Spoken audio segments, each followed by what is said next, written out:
instead of saying, God, where are you? When we feel triggered or we don't understand, Right. we need to go, God, where am I? Yeah. Like, where is my heart? And I think that is, I didn't say this because I didn't want to come across too offensive, but it is one of the greatest signs of a mature believer.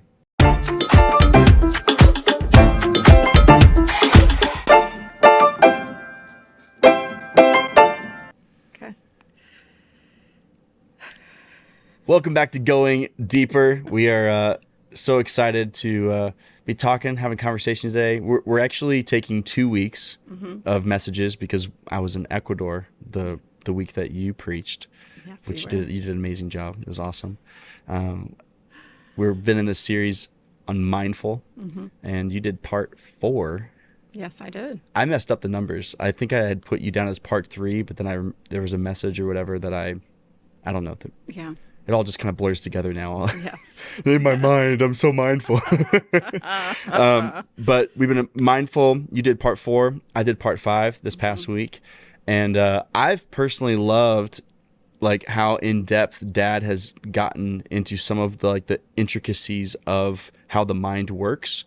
And I feel like you, in the same way, in a lot of your teaching style, you love to go in depth. But as your son, I'll say I love how practical you make things. Yes. And I think that was my biggest takeaway from your teaching was some of the practical processes in which we plan for pain.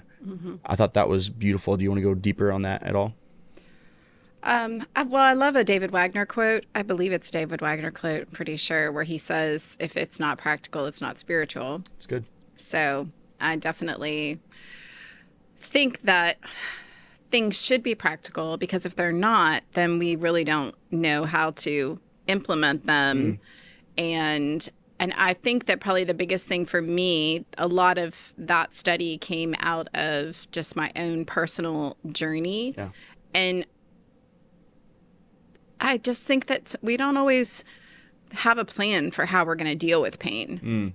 But yet we are going to deal with pain. It's going to happen. Yeah. And we do deal with pain, but we just don't always comprehend of taking that time to stop and actually effectively process it so that we don't continue to carry it and let us affect us. And so I just see the ramifications, the consequences of carrying unprocessed pain for my own personal journey. And so that was a big piece of what I shared for sure.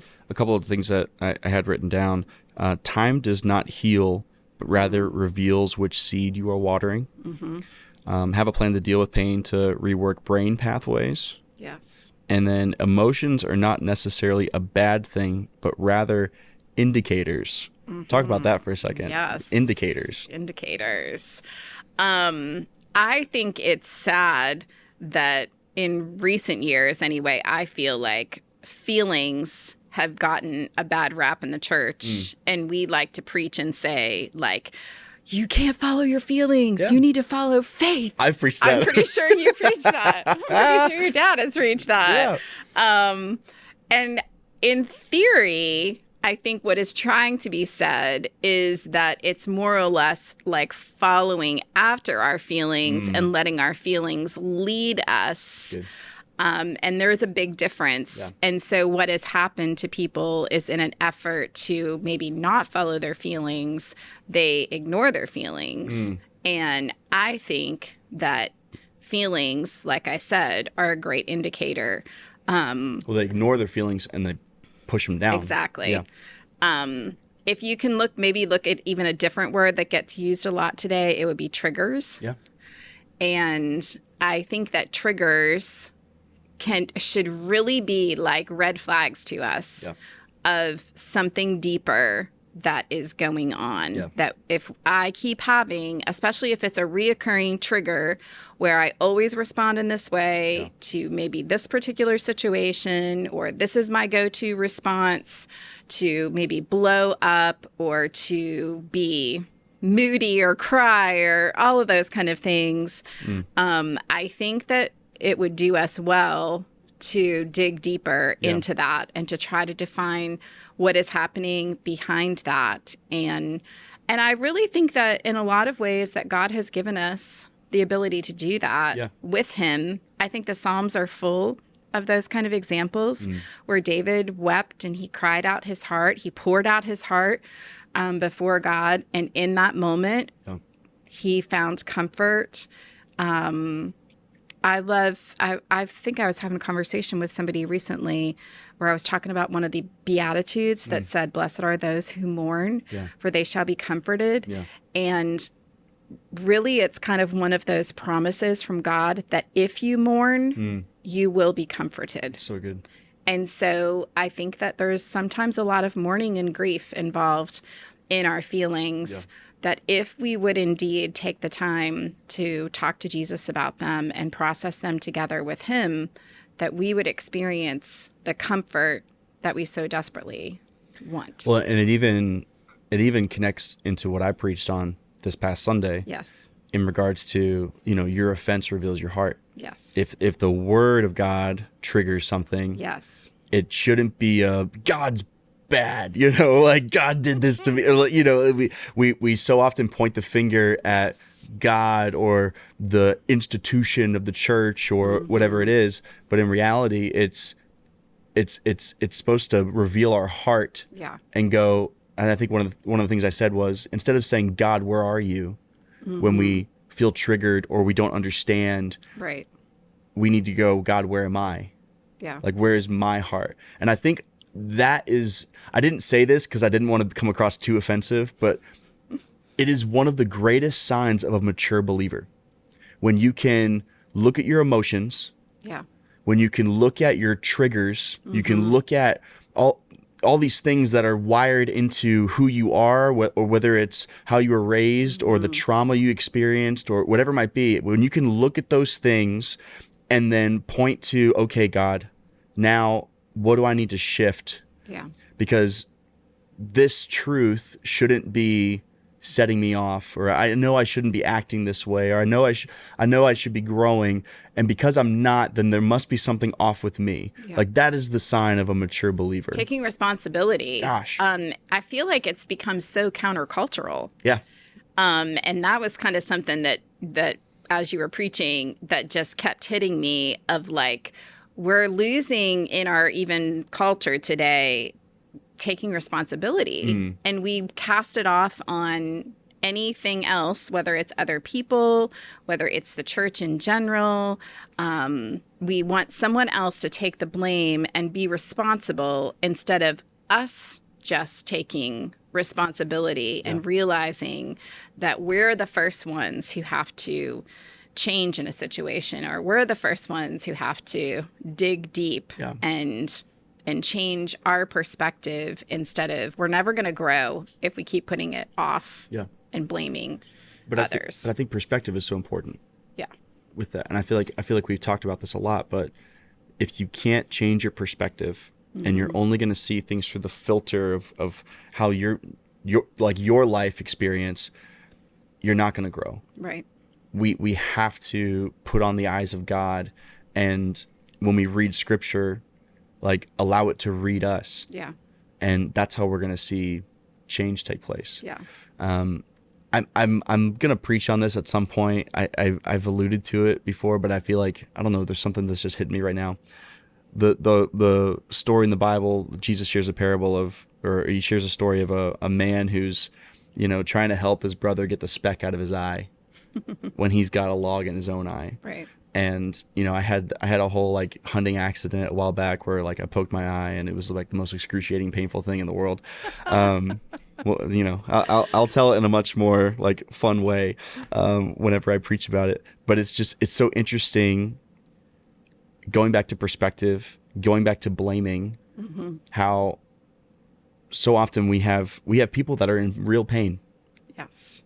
Like having that speck in your eye, or getting poked in the eye, it's painful. Yes, it is. And I think so often we respond to the pain, or we respond to the emotional, outbursts and cry of the hurting, and they're genuinely hurting. They've genuinely been hurt. Yeah. but in the process, we run to the pain, but we're blind.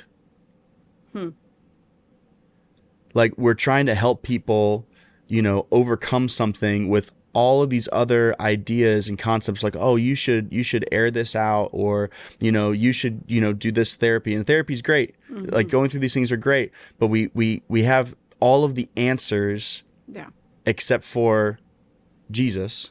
Right. And like examining like our own hearts and lives. Like it feels good to help others overcome their issues because it's their issue. Right. And then I never have to deal with my own issues. I don't know. Maybe I'm going off on a weird tangent right here, but like, I feel like this is going back to like the culture of this day and age. We want to deny that we have any problems whatsoever. And we're so quick to point at everyone else's problem. Yeah. Because, and oftentimes those problems that people have, like they are painful, but like it's the blind trying to help those in pain. And it's not going to get us anywhere as a church. And so coming back to what we're talking about, just that personal responsibility of always contending for how am I good ground? Yeah. Or where in my life am I not good ground? Yes. I loved at the end of your sermon, as you were closing, you were like, stop.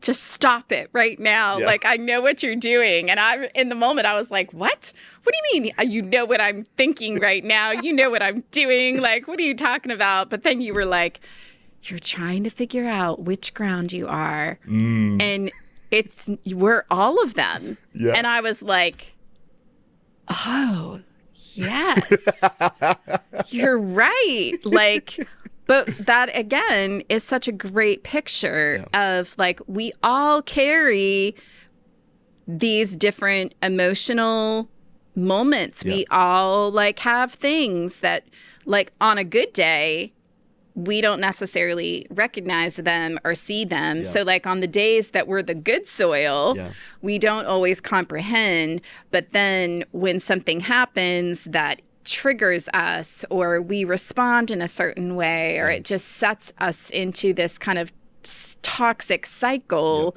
then we find ourselves in those other places where I'm become very hard-hearted. I twist things to match my own perspective and all of those kind of things. So I thought that was just really a great, funny, but yet like self-awareness moment of like, I have all of these things in play at various different times. And like we're complex beings. Exactly. And I think I use the word fatalistic, but just when we take that narrow-minded view of I am all this or I am all that, like nobody's faith works that way. Nobody's life is that narrow of like I'm all this or I'm all that. Like and so like I can't imagine. I think what gave me the revelation of it all, just in teaching, was when they were talking about how seed was spread in those days. They didn't till the ground first. They just spread the seed, and then as they tilled it, then it would, begin to take root. Yeah. And I was just like, oh my gosh. So they have no idea what they're getting. Yeah. When the seed is spread. And obviously the seed blew even to some areas that weren't even going to get plowed. Yeah. Because that was just the nature of sowing and throwing the seed. And isn't that the nature of us when we're reading the word, when we're hearing the word? Like, how often do we actually remember everything? Yeah. And so I think, Well, it's funny because in my study, I went a little scientific, which I really enjoy. I've read lots of authors, Dr. Caroline Leaf and Dr. Amen about the brain. And so I talked about brain ruts in my thing and maybe kind of, I don't know how we can be both in the same, but like really our brain is not, we're kind of narrow-minded because we do get stuck into these patterns of thinking and seeing things in a certain way. Yeah. And so it's interesting to me of how easy, again, that we can fall into those patterns. Yeah. And it takes some work. Yeah. once you figure that out and once you come to grips with that and you own it, Yeah. it takes some work to pull out of those patterns and be really intentional Yeah. with changing. Yeah.